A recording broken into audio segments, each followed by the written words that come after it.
Hey, and welcome to Career Network Denmark's YouTube channel. I'm Diana Lund Nordström and your host on this channel. Today I am joined by Elisa. She is from Happy Children Denmark and she works with integrating families in Denmark. If I got any of that wrong, please let me know. But welcome, Elisa. It's great to have you here today. Thank you very much. So we're just gonna have a chat about basically what you work with, happy children, and as far as I think, something about dual, what's it called? Uh, um, Children who live in cross-cultural, not cross-cultural, what's it called? Like, help me out Yes, here. yeah. Actually, it's not only children, but my personal aspect of this is actually that I grew up with two languages and two cultures, with a foot in each culture. I'm from the south of Denmark, um, and I am basically half German, half Danish. My dad is German, and my mom is Danish. And as a child, I didn't realize what that meant. I just kind of thought of it as everybody around me that I'm part of the main culture, the Danish one, and the German was kind of the side dish, and I didn't really think it mattered that much. But it showed out in my adult life that it actually does matter a lot. And later, I've learned the concept of third culture kids, which is similar to what I've been through. I've also been traveling around a lot, but third culture kids, just to be really brief about what that is about, is children that travel with expat families, with families around the world, pursuing the parents' careers, and what it does to children to move around like that and change languages and get a part of this international community, going to international schools and not being a part of necessarily the main culture in the specific country.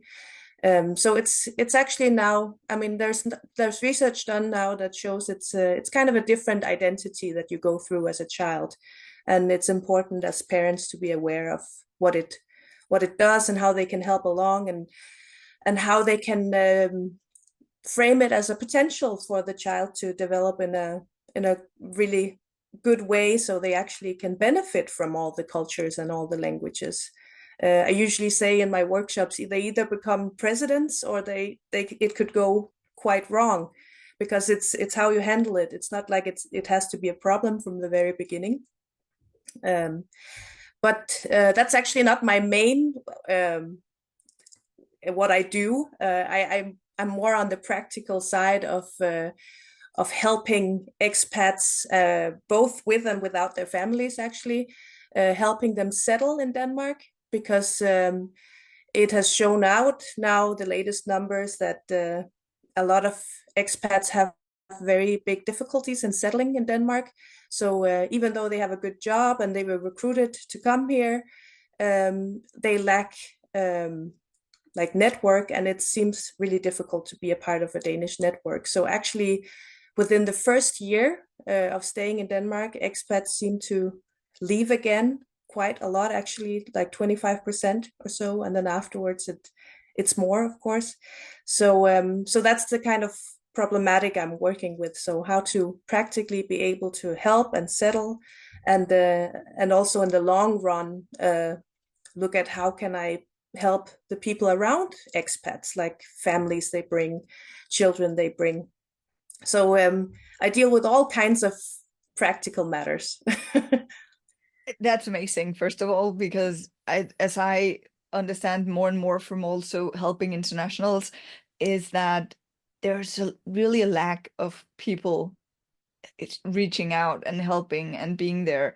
I would love to, if you could tell us a bit more about both for maybe the people who just arrived or the people who are considering coming to Denmark or another country for that matter, it seems like. What are the difficulties that they seem to stumble into? What are the things that makes it hard to Mm, actually get into the Danish culture? mm. Well, there's some paradoxes. I think a lot of people come to Denmark with the idea that it's really family friendly, and it certainly is. And they come because of the work-life balance. They have all the spare time. We're kind of world champions in having a lot of spare time. Um, but the thing is, Danes seem to have a really structured, uh, like spare time, everyday life as well. So, and also Danes are really loyal to their first friendships. So coming to Denmark as an adult from somewhere else makes it really difficult to kind of get into these routines and rhythms of spare time life in Denmark and actually mingling with Danes, because Danes seem to stay in their little groups. Also, because especially kids' families in Denmark, they really do have a lot on their plate. Um, so yeah, that's kind of a contradiction, because you come here and you think, oh, I'll have all this time doing good stuff with my children, and being able to really enjoy my free time with them. But then it's really difficult to network and actually meet people that you can enjoy that spare time with, and you end up just sitting at home on the couch and be like, well, was this it, so That's really interesting because one of the things when I work with my clients, say when we talk about networking, I'm always like, yes, Danes are annoyingly like closed up. We're so hard to get in contact with unless it's on a professional level, because we're very open and we love to talk about our work and help people work wise. But then, yeah, the other side of that, the closeness around our families and our friendships is what you're working with. And I think that's amazing. So I'm very, very curious to hear more about how do you then advise people what should one do to get around that? Because my go-to would be start in some kind of association, have your kids play football or whatever. But I'm sure you have a lot of amazing ideas on how to do this. Mm. Well, that's definitely one of my number one advice is to, yeah, go out and see what is there. There's also there's always association life around your where you're living, almost anywhere, even though it's not in the main big cities. So that's definitely something to look into. I think something that you really have to be aware of as an international is this concept that our spare time is also really structured, and we're really ambitious about working like a volunteer, or taking part of all these different groups and associations, and it's so structured that something that I that I always stumble upon is that internationals seem to have a look at spare time life as more something that can just come spontaneous. If you just go out in the street and you talk to people, then eventually something will happen and you'll create networks. And it's not quite the way it works in Denmark, because we're so structured that you actually have to book a Dane in. I usually say, because Danes seem to plan their calendar, especially their spare time, free time calendar. They plan it months ahead. So I mean, if you get invited to something and it's 3 months ahead, and you say, well, I don't know if I can do that. Well, that's the wrong answer. You just should say yes. Yes, I'll definitely be there, and I will make a big cross on my calendar, because this is unfortunately the way it works in Denmark, that everyone just seems to have so much on their plate. So being like, oh, can you just come over and, yeah, I'll cook and everything, that doesn't really work for the average Danish family. They'll be like, ah, no, today doesn't work that well. We have this and that and that, and we were supposed to eat with those people, and so it's everything is planned out. So that's how sometimes internationals clash with Danish culture. It's so funny because I never thought about that, like until I started working more closely with internationals and getting international. We have a lot of international friends now, but the whole thing about being more like, yeah, let's see what happens. It's so far away from how I do things. Mm-hmm. And until you start getting those like, hey, are you free on Saturday? I'm just throwing a party. Or I was like, no, of course I'm not free on Saturday. And the two of us having to find this date to do this interview, looking through our calendars, and then me getting sick and being like, now we have to reschedule. That's a nightmare, right? Yeah. So interesting because we're so in our own little bubble Mm. that it's interesting to get that perspective of international coming and saying, hey, things can actually be done in a different way. I like my structure though. but Yeah. but Yeah. what can the internationals then do about it? What do other than the associations, or maybe also explain more about the associations if you want to. Yeah. Well, be open, try to do it the Danish way, try to schedule your spare time life as well, try to join as many clubs and associations, and if your children go to school, there's plenty of opportunity to take part in party committees or any other committees. So try to really involve yourself, even though it seems like work, and really structure it like a typical work day in a way, just in the afternoon. Just do it, so you'll start meeting people, and then the other thing will come. Maybe even spontaneous things can come along the side. But this is really something where you need to change the perspective a little bit. And hopefully the Danes will change too with all these internationals coming here.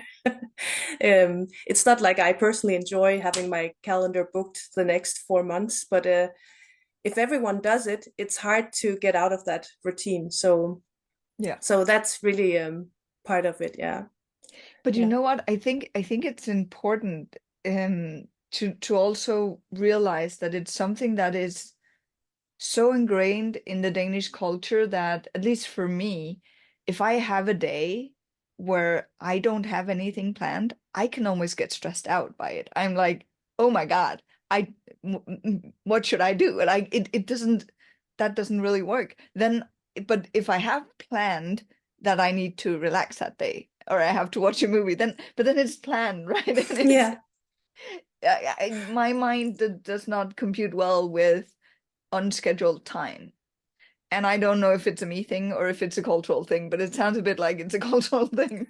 It is. I mean, I book meetings, so-called meetings, evening meetings with my husband sometimes, just to make sure we're both home and we both have time to, do something together. So it's What's the really, positive? Like when you then, because that sounds, I'm even for me as a Dane, that actually sometimes also sounds a bit stressful, right? So in the mm, other way around, I love having a lot of things to do, but there's also a time where it's like, Jesus Christ, now I'm stressed out, mm, right?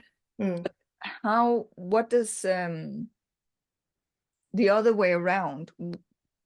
What's the benefits Yeah.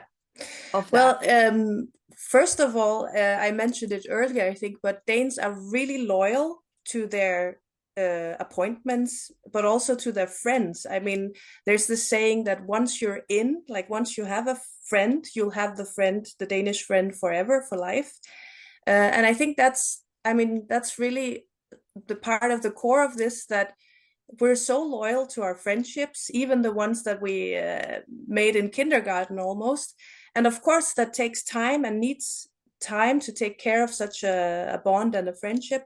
And also, we're really punctual. So whenever we do have something scheduled, and if we don't turn sick, we really meet at the time we agreed on, and that just seems to be like this consensus about that of course you're there on time. And that's, I mean, that could be said as something positive too, that you really know where you have a Dane in that sense.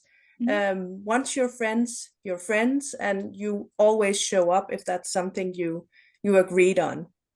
Yeah. And that's good to know too for an international, because in some cultures, time is kind of relative, and it's more important to take care of relationships. So if you meet someone in the street and wants to chat, well, then you just say, okay, I'm going to be half an hour late for the thing I'm going to right now.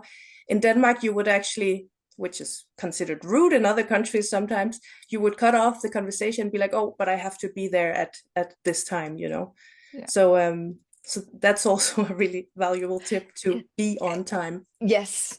And this doesn't, that's not only for like in the private sphere in terms of work-life balance and stuff. I think it's something that I experience, especially newcomers, are like they don't realize that in Denmark it's actually seen as really rude to be Mm-hmm. late. And Mm-hmm. that ties into what you're saying. We have such a scheduled time that if you're late for my meeting, whether it's a let's grab a coffee or if it's a meeting work-wise, whatever it is, then either you're cutting off the time that we've scheduled with each other, Mm-hmm. or you're making me late for the next thing I need to do. Mm-hmm.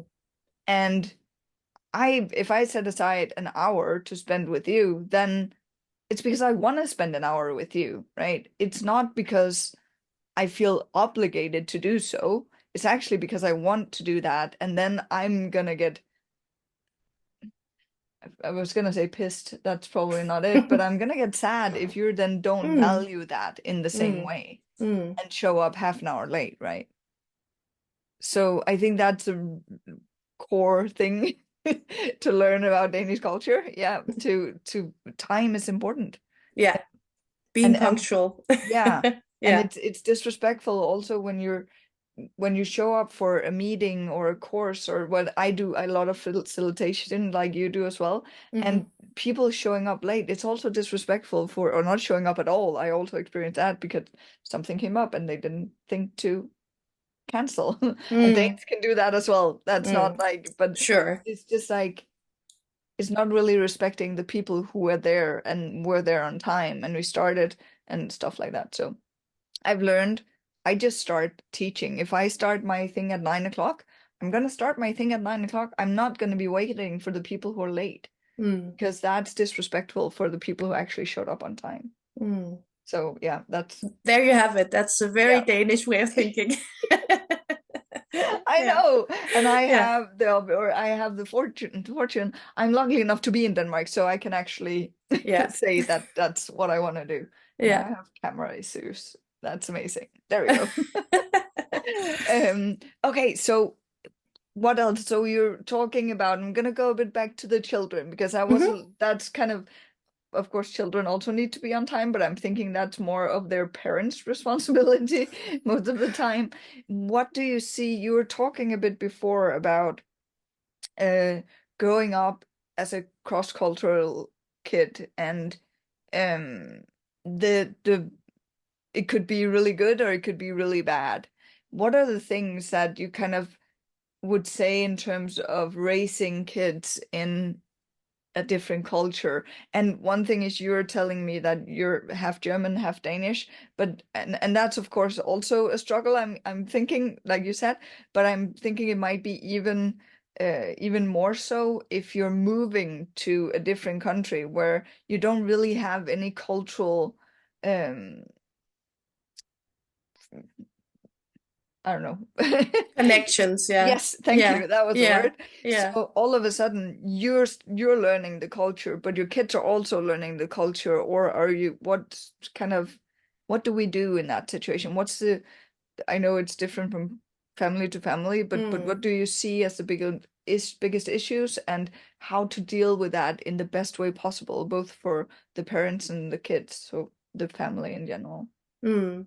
Well, if we're talking about little children, and I'm talking until teenage age here, pretty much, then you should expect as a parent that your children, you can take off some years while you're doing the move and while you're settling in, because your children will react younger as they are. They'll have some of those breakdowns more often, because it really is a big thing to just take them up by root from somewhere where they got used to that this is where I am. And such a big part of our identity is actually where we geographically are and the relationships we have where we live.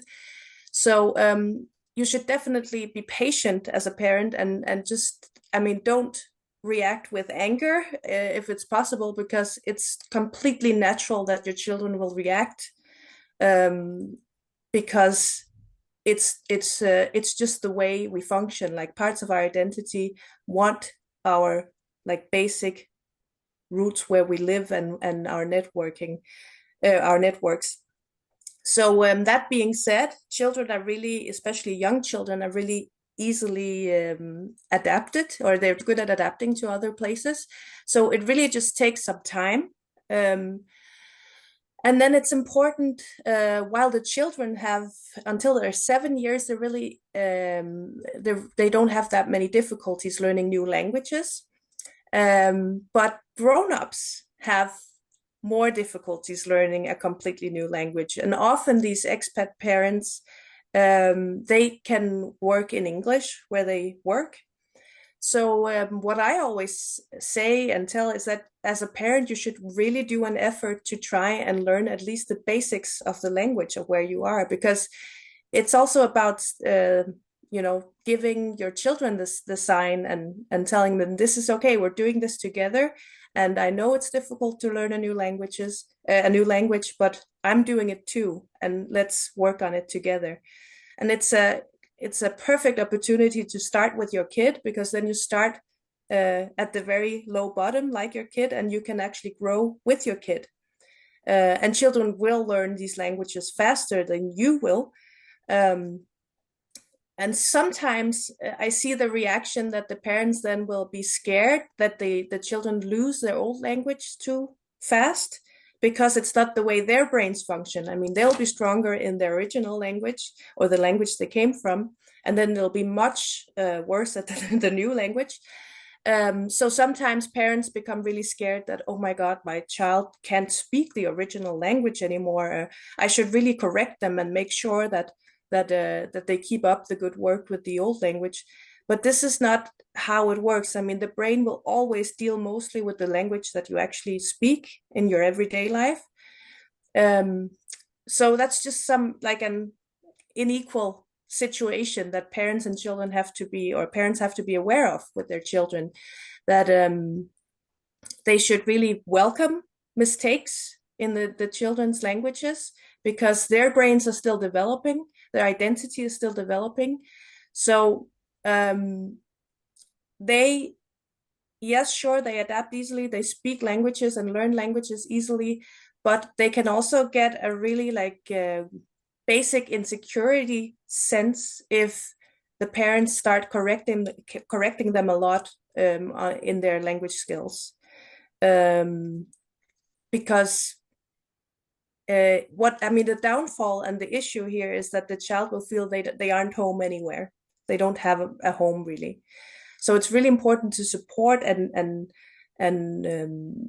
yeah, talk to your children and praise them that they're really good at the new language and the old one as well, and just be like, of course, I mean, they're just bilingual. They're just both German and Danish, for instance. And not so much, I mean, it was really much a sense of the 80s actually, but we used to have the sense that you have one main nationality and one main culture you're part of, and then the other one can work a little bit as side dishes that you can kind of turn up and turn down. And this is not the way it works, we've found out now. Children and grown-ups that mingle a lot between countries, they actually have all the potential in them. So it's important to really support that. Mm.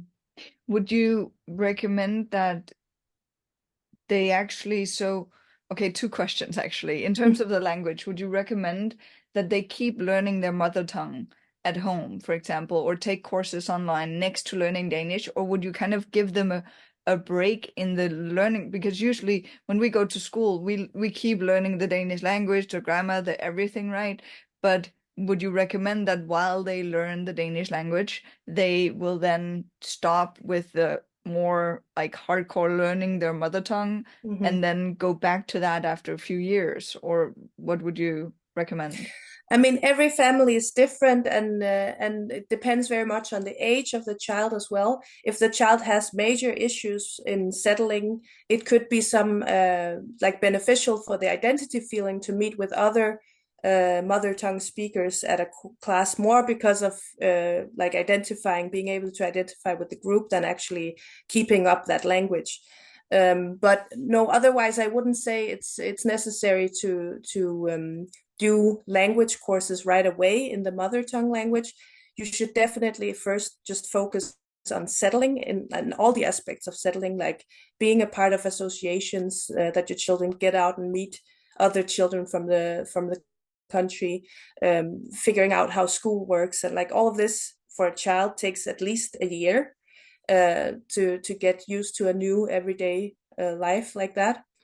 And it's different from child to child what becomes an issue, but there will be some issues with rooting up your child and having them move to somewhere completely different. And you can't really say from the very beginning what it is. And this is actually why I do what I do, because I offer a mentor, like a helping contact person, um, which so far is just me. I'm the contact person. I'm helping out, and this is because I know that in a family, different issues come up. And I have 3 bilingual children myself that have lived different places, so I know what typically comes up, and I know who to reach to and how to help in different situations. So this is actually why I do what I do, because you can't really put it in a formula and say, well, this is from A to Z what happens within the first year when your child needs to settle. We just knew lots of stuff is happening. The children are still growing as people. They're still in the process of becoming an identity. So it is a major thing, which is why it's even in the teenage years, it's not suggested to be a good thing to move around with your children. Of course, they'll survive, but it's a really I mean, it's something you really have to consider, because during teenage years, there's so much else going on with the children, and they're in this like deeply profound development that they need to go through, which is really difficult as it is. I mean, we've all been teenagers and going somewhere else and even being part of a new community can be so difficult in that age. And also we have to remember that we as grown-ups, we're already like pretty sure of who we are and which group we belong to, even though we travel around. Children, they don't really have those groups yet, that like group identity feeling yet. So they're still building that. And this is what we're actually dealing with all the time when we move them from place to place. So yeah, so this is the kind of insecurity that we bring into our children's life, and that we need to then in other ways try to build with them. So yeah. So basically you're saying that it's better to move before they reach that 12, 13 and up age, because it's easier for the kids to then integrate into the new country. Yes. Yeah. Would you, again, I'm sure this is like depending on the specific family, but would you recommend that they start in international school or that they actually go to a Danish school? Yeah, that really depends on the family, and also what their long-term goals are. I mean, if they think they're gonna travel travel again within the next 5 years, then of course it makes sense to put them in an international school. Um, what makes it more difficult uh, when you put them in international schools is that they will have a more difficult time settling in Denmark with Danes, Mm. Which makes sense, because then they won't, I mean, they will be among other international children that come with different cultures than the Danish one. And yeah, and they'll be in this expat community kind of where lots of people go, and and this is also a little stressful for children, that you never really know, will my friends stay, or will they Mm. will they go at some point.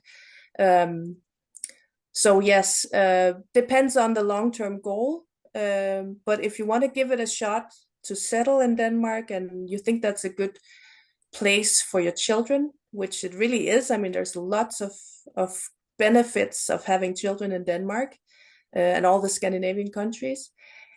Then you should really consider the local schools as well. Mm. And actually, I also do consulting with the local schools as well, that have a lot of internationals, so they can be better at meeting these international kids and teaching in ways that can open up for their potential, instead of just looking at, oh, their Danish is not perfect from day one, so what do we do, Mm. So I'm sitting here also thinking that if you put your kid in a, and I'm so I don't have kids, so this is totally a topic for me that is, yeah, I don't really relate. Let's put it that Yeah. way.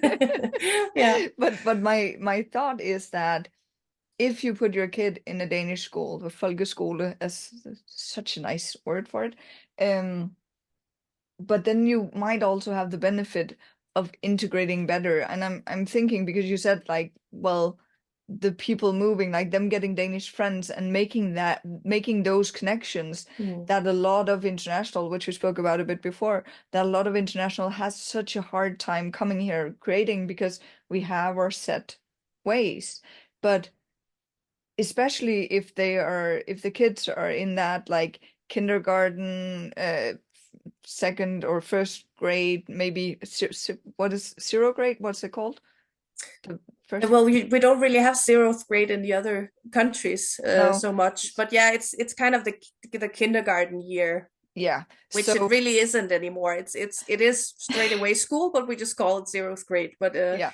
yeah. So, but what I'm thinking is that if you have a kid in that age, I'm thinking that usually that's also a transitional period for Danish families with the Yes, kids starting school. So very much. Yeah. if that means that then you're actually starting your kid, and it might be something also in terms of planning a move, if that's possible, to plan it so that it fits with the school start, Mm, so that you kind of get that, well, I'm new, but everyone else here is new as well. They're not new to the culture, but they're new to the school thing, right? mm, That mm. might be a benefit and a way to, as a parent, also easier connect with Danish parents and other Definitely, parents. yes, Yeah. definitely. Yeah, because as you said, it's the same for every day. You just get hooked up with the other parents that your children go to school with. I mean, the children of the parents, and that's the same for every Danish parent, and that is a really important point, and that is when you start prioritizing your time in school as well. As I said before, there are all these party committees to do field trips with the class in their spare time, and that's a unique possibility to actually be in those like Danish parents groups where you learn lots and lots about Danish culture that you won't necessarily learn in the same speed in the same way if you're connected to an international school. It's also a great incentive to learn the language. Yes, We that too. talk about oh, the whole thing about we didn't talk about, but the whole thing about language. I also think what I hear is sometimes like, well, I'm only going to be here for a year, 2, 3 years. There's no reason for me to learn the language because Danish, like Denmark is a small country. We're like what 5.5 million people or something. Why would I learn Danish when I'm not staying here anyways? But learning the basics, especially I'm thinking if you have children, but also if you don't, but learning the basics would be make life a lot easier for you because even though Denmark is very international, especially Copenhagen, Aarhus, Odense, Aalborg, the bigger cities, Mhm. um, there's still so many things that are just in Denmark. One of the things I hear a lot is like going to the grocery shop is insane. And we know this from traveling ourselves, even on vacation. It's like, how do I get salt milk? Like, Mm, how do I get that specific type of milk with that specific type of fat in it that I usually do at home? It's so difficult, right? mm, So learning these like basic phrases, and then sometimes things end up changing and you're staying longer than you're anticipated because Denmark is actually a pretty nice country a lot of the time. So mm, I see a lot of people falling in love and really want to stay here. And then if you figure that out 3 years in and you still haven't learned the language, then that hurdle becomes so much harder.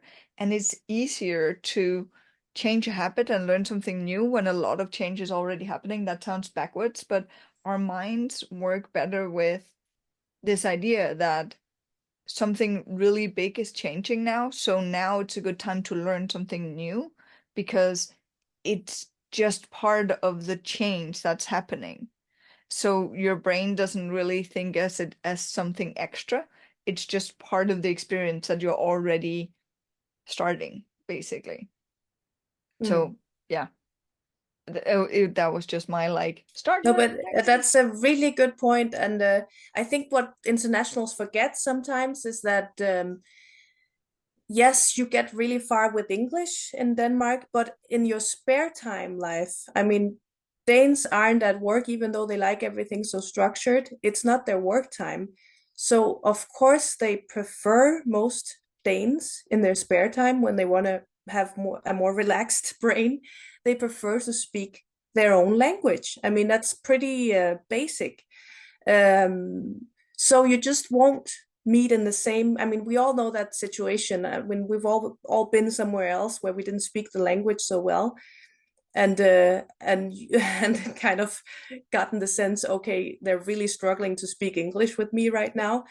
I mean, it's not that bad in Denmark, but I mean, it really is part of why it's difficult to learn or really get to know friends and Danes in the spare time is because if you don't speak the language, first of all, it's a signal of, well, I'm not really I'm not really thinking I'm going to stay, or I'm not really wanting to do that effort. Um, Not Even really though I mean committed. it's all unconscious, of course. It's not anything a Dane would think, oh, you really don't want to do an effort. But I mean, if you think about it, it's not so strange that it kind of gives the signal, oh, I don't really need to spend that much time with you because yeah, we speak English, you come from somewhere else, you're gonna leave again, you know. Um, so it really, I mean, it is just, and in Denmark, there are so many ways to actually get free classes, free Danish classes. I mean, I offer classes too, but more with cultural training.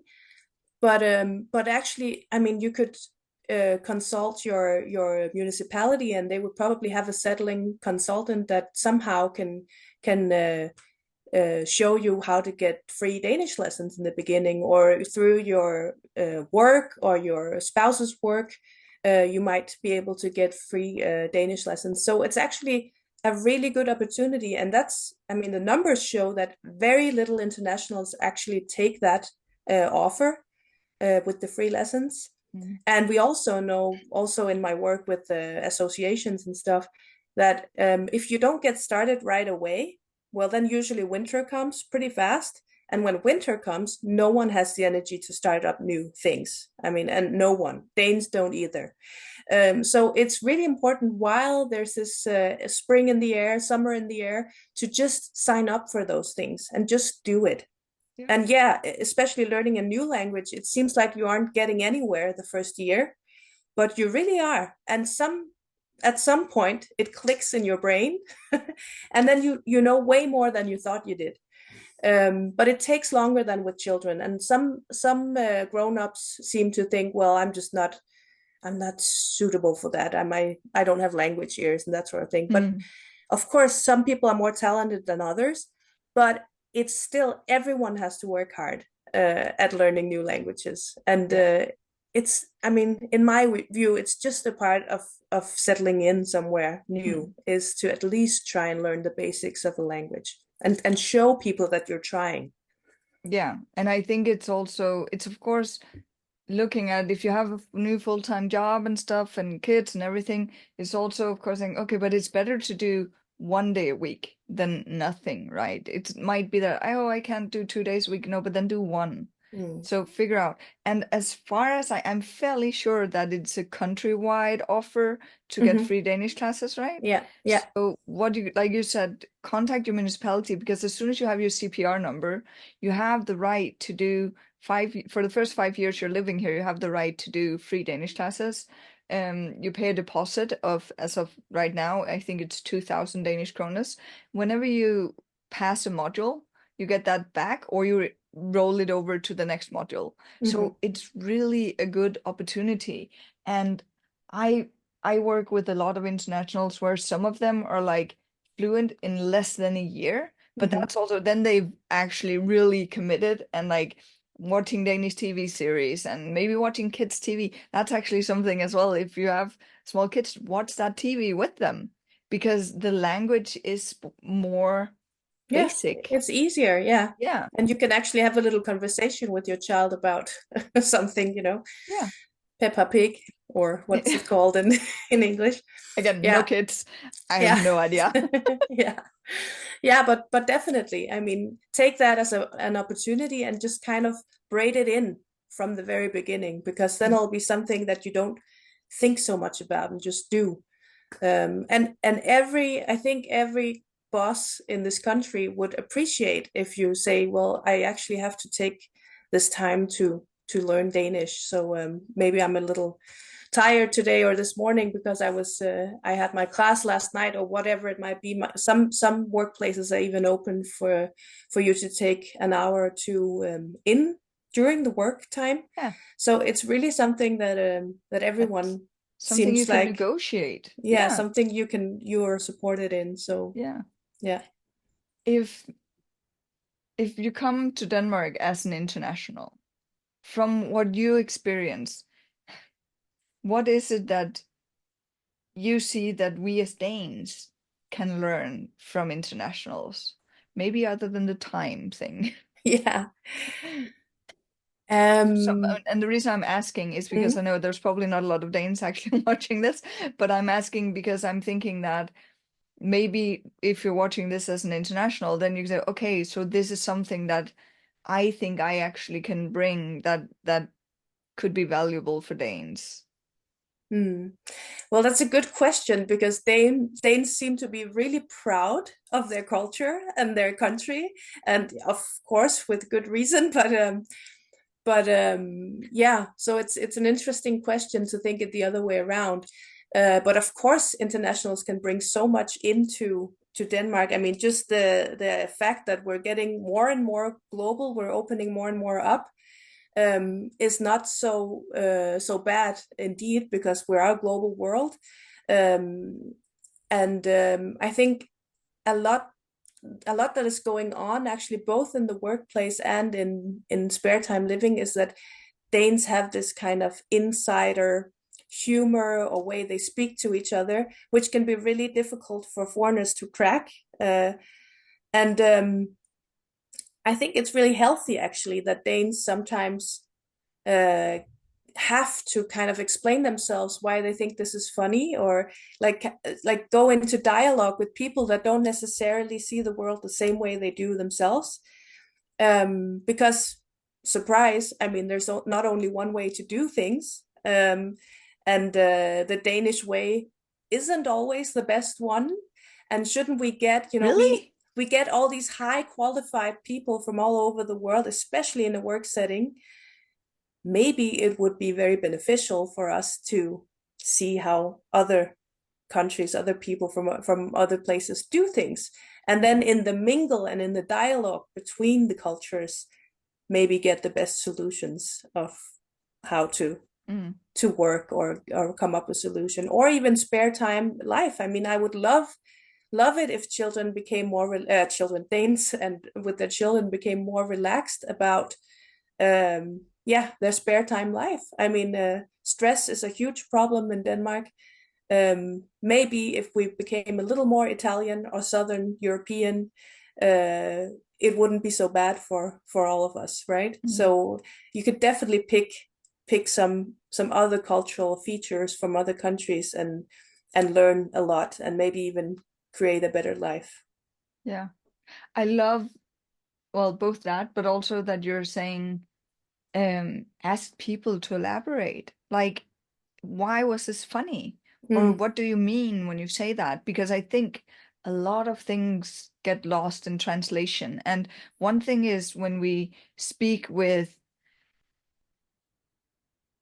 what we need to remember is that there's not only a cultural gap, there's also a language gap in the sense that I'm Danish. I don't, English is not my first language. And then I'm speaking to someone whose first language is not English either, meaning that there's not just one surface that this can get misunderstood on. There's actually three, because there's my translation into English, and then there's their translation into English, and then there's the fact that we might not mean the same thing with what we're saying. So we might say the same words, but we don't have the same meaning behind them because of our culture.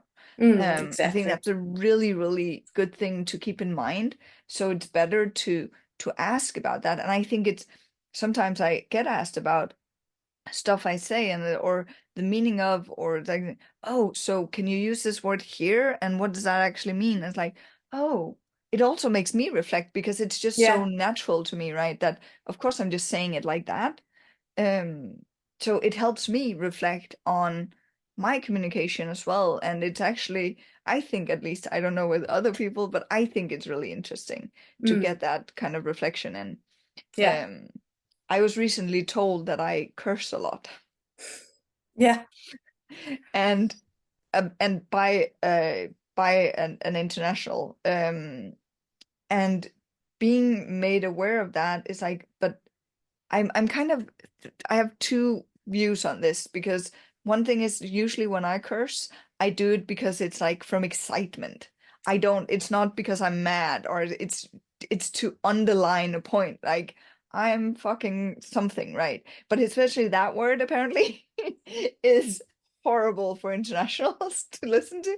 And I'm like, I don't mean anything about it other than to underline that this is really, really amazing, or this is like, and so there's a thing there for me because I think I have this idea that, and correct me if you think I'm wrong, but that a lot of Danes actually curse quite a bit. So I'm thinking there's a duality in that, also being like making me aware that I do that so that I can decide whether I want to adjust that or not.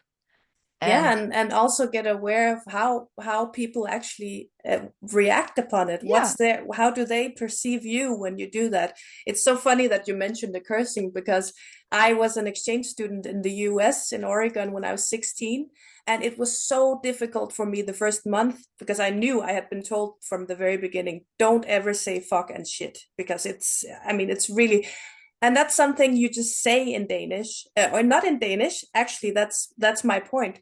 In Denmark, yes, we do curse a lot, but we do it in English. yeah, And why yeah, is that? Well, first of all, we see all these American TV series where that's what they do. And we think, oh, that's how Americans talk. That's cool. That sounds cool. It's slang like. I want to talk like that. I want to talk like a native. I think that's where it comes from. And then you go there and you realize, oh my gosh, at the in the American TV shows over there, they actually make boop, the sound, and whenever there's the F word is being said, you know.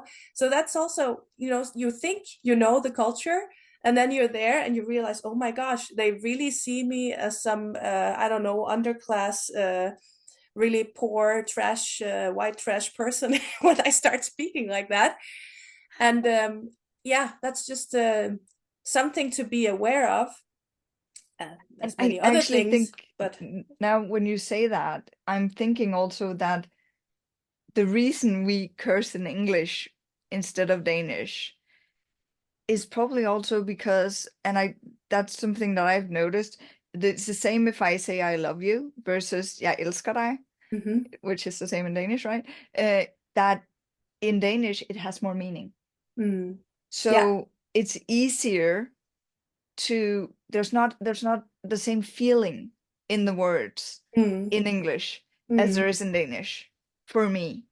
So I because I'm thinking I would not say those things in Danish. You're totally right about that. And yeah, I don't know. I just And it's this is interesting. such an important point Yeah. again about the language learning, right? That if you're speaking a language, the native language where you live, it means more to you. It's part of your identity. It's you understand it at a different level. Whereas if you learn another language but you don't live where you speak it, then it'll always keep being on this level where you're not quite a part of it. My mom had the same. She would always curse in German because German came into our lives with my dad. Because to her, I mean, if she said Scheiße and Arschloch and, you know, it didn't have that like meaning of being a bad word. So it was easy for her to say. Yeah. And I think that's definitely part of it that like saying all these really bad words in Danish. I mean, now people do it and it's also regional where you say it and where you don't. But it definitely has a harsher meaning saying these words in Danish. Yeah. Oh, Yeah. that's so interesting. I hadn't thought Yeah. about that. That's really interesting. So thank you for for You're making me welcome. reflect even more about that. Yeah. Okay, so is there anything where you're thinking, "Ooh, this I really want to get out there. This, how can I?" Is there something where you're thinking, "This we haven't talked about. I would love to just touch upon that before we wrap up for today?" Oh, good question. Well, well, I just love all these like intercultural, like my field is intercultural communication and teaching, and I just love all these little things where we see differences and we somehow find the reasons behind, or also the things where we're equal or have the same, mindset about things. So I just love this dialogue about culture, and this is basically also why I do what I do, because I love going out and doing these cultural trainings where I can actually lift a little bit the veil of why Danes maybe behave the way they do. I mean, why we're raised the way we are, and how that affects our whole social behavior. That's basically my field, and I think, I mean, it's really important because internationals seem to often get or perceive Danes as colder and yeah, more closed off as they actually intend to be and as they even are. So I think there's some bridge building that needs to be made here, and also like translating the cultural codes. And this is why I do what I do, because I think it's so important that we both like get this like perception of each other and correct it a little bit and be able to meet in dialogue. So it will be easier for internationals and Danes to meet and build up stronger communities together. Um, Mhm. yeah. Thank you. Amazing. Is there so two last things? Well, three actually, because I want to let people know where they can find you. But before we do that, best advice for someone who's already here, and then for someone who's considering coming here. And with here, I mean Denmark. Yeah. Well, best advice. Wow, there's lots. If you're about to come here, another perception is that Denmark is not very bureaucratic. Well, it really is if you come here. And Danes usually don't know this because they think that too, that Danes aren't bureaucratic. But it is such a hassle to get all the paperwork done. Sometimes I help with the practical stuff of that sort as well. And there's so much like, oh, you need to turn yourself in at International House before you have an address, and it should be timed so it's not too late after you have the address, and all of these things. There's so many things that are just really important to know right away. And basically, it's all important for you to get that CPR number, which is your golden key to Danish society, basically. If you don't have a CPR number, and this can take months if you aren't on top of that from the very beginning. Um, well, You cannot enter a gym. you You you cannot can start do anything. You anything can't without your get CPR a number. bank account. You can't get MidiD, which is your digital like bridge to all public life here, public letters. I mean, everything is really dependent on that CPR number. So that's one. Just get going with that CPR number process. And if you're in doubt of how to do it, then ask HR of where you start working. And if you're not there yet, well then yeah, hire someone because it's really Or I important. think workindenmark.dk would Yeah, probably they be the place also, to go. yeah, And yeah, yeah. yeah. Um, yes, and then I would say if you are considering as well, you should also really consider, well, do I want to put effort into learning the language? Is this something I do because I want to do it long term? Um, and what are the benefits? I mean, especially if I want to have children at some point, it's a really good country to be. I've heard many internationals say, well, it's not necessarily because of the pay that they go to Denmark, but once they have children, it pays like 5 times so much because it's so cheap in comparison with other countries to have children in institutions and Oh all the wow. kind of support you get. One of we Danes wouldn't think it, but I mean, our pedagogical views and how we raise children, how we institutionalize them is really good compared to in other countries. There's really put some money into that field from early on, from the 70s on. We've been really good at building up the system. So um, yeah, if you compare to other countries, it's really a good place to have your child grow up, and you can, with an like with a calm heart, send your child into institutions, and it's actually not that expensive, and you won't have to have a spouse go at home and take care of your child, which can easily be the case for other countries. Yeah. But I also want to say with that, because I news to me, but also be aware, I think that in most contexts, Denmark is a two house or two-person income uh, household scenario. So it can be really hard money-wise to have one person uh, being a Yes, stay-at-home parent. that's the other Um, thing. Yeah, that's something to be aware of. If you're a yeah, family where both want to work, well, Denmark is actually a really good place if you also yeah, want to have kids. yeah, So that's a good point. Yeah, yeah. And yeah, of course, more so expense-wise in the bigger cities like Copenhagen, Aarhus, Odense, than if you're out in more rural areas, it might be easier. But it's important to know that if you come here and expect that are just a one income household, then it can be challenging. yeah, Yeah. yeah. True. Thank you, Elisa. So let us know where I will, of course, also link to everything below the video, but tell us where people can find you.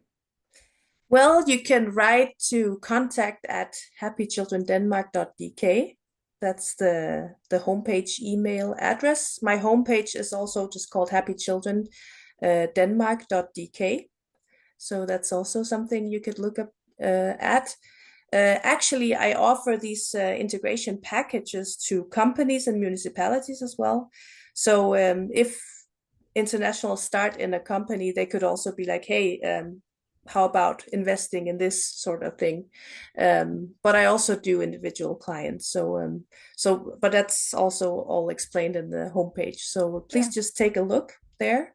I'm also on LinkedIn. I do lots of posts, both like cultural tips, but also, yeah, what's going on right now, like in the Danish debate when it comes to internationals. So yeah, follow me. It's just my name, Elisa Sievers. Um, Yeah. yeah, so I will link that in the description. And perfect. so I thought one thing that I want before I let you go totally, I just want to make a comment on what you just said, because I think if you're hired in Denmark and you're struggling cultural, then start by reaching out to your own company and say, hey, I found this consultant who might be able to help me. Is this something that you would be willing to pay? Because if Mm, they paid to get you here, they maybe even paid to relocate you. They maybe even paid some of the kids' institutions or stuff. They have a pretty good investment in you. mm. So, and this also goes for, and I know this is like wrong to say in terms of it might also be the other way around, but there's a saying that happy wife, happy life, right? Yes, And exactly. Yeah, and a lot of the time the reason internationals leave is because their spouse is not yeah, thriving. yeah, So, and it's so expensive for the companies. yeah. So really, if there's something that's not working for you and your family, Mm, go to the HR in your company and say, mm, hey, you know what? We're really struggling at home with like integration and all of this. There might be something in the company already that they can kind of put you toward, but go to them and say, hey, I found this consultant. She offers this. Could mhm. we maybe figure out something? Yeah. Because, Yeah, and I then if actually that's have not, a spouse, a client, a spouse as a client right now who I'm just helping like with understanding like the educational field, and she also wants to work eventually in the educational field. So I help her in that sense too of how to get into to that, which can be really difficult to know where oh to yeah, start when you don't really speak Danish yet. So yeah, and that's also like a really clear case where the company, as you said, really wants to keep you. So they also start looking at how can we make the wife or the spouse, if it's not the partner. wife, the partner, or the children, happy, so we have a potential like hired person that stays here, right? Yeah. So yeah, it is a business case. Yeah. Yeah. Amazing. Thank you so much for joining me today. I know this will bring value to people. It was a really interesting conversation, and I know that I learned something, and I love when I do that. So thank you. Thank you so, Diana. It was so nice to be here. Thanks for inviting. You're welcome.